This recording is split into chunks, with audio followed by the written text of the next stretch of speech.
Friends, welcome to వేవిడీస్ vlogs. ఇది Sunday రోజు మా పాప బర్త్డేకి చికెన్ వండాం కదా ఫ్రెండ్స్, ఆ వీడియో.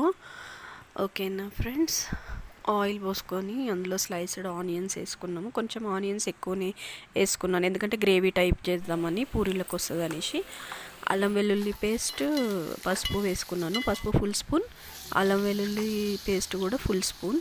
తర్వాత చికెన్ 2 times వాష్ చేశాను ఫ్రెండ్స్. ఒకసారి వాష్ చేసినాక ఇంకొకసారి గట్టిగా పిండలేదు, మామూలుగా వాష్ చేసి తీసి అందులో వేసాను. తర్వాత కారం పొడి అండ్ సాల్ట్ నేను ఇక్కడ రాళ్ళుప్పు వాడాను. ఓకేనా ఫ్రెండ్స్, అంతా కలిపి లిడ్ క్లోజ్ చేసి అందులో నుంచి వాటర్ బయటికి వచ్చేస్తుంది కదా, ఆ వాటర్తోనే చికెన్ ఉడికేస్తుంది. నేను ఇంకా సపరేట్గా వాటర్ ఏం పోయలేను. ఓకేనా, లాస్ట్కి చికెన్ ఉడికిందా లేదా చెక్ చేసుకోవాలి. చెక్ చేసుకున్న తర్వాత అందులో మనం తరిగిన కొత్తిమీర వేసుకోవాలి. నేను ఇక్కడ దంచిన మసాలా వేస్తున్నాను ఫ్రెండ్స్, గరం మసాలా. దంచిన మసాలా వేసి కొద్దిసేపు స్టవ్ మీద ఉంచి స్టవ్ ఆఫ్ చేయాలి. అంతే, chicken curry ready. Thanks for watching friends. Please subscribe చేసుకోండి. ఓకేనా.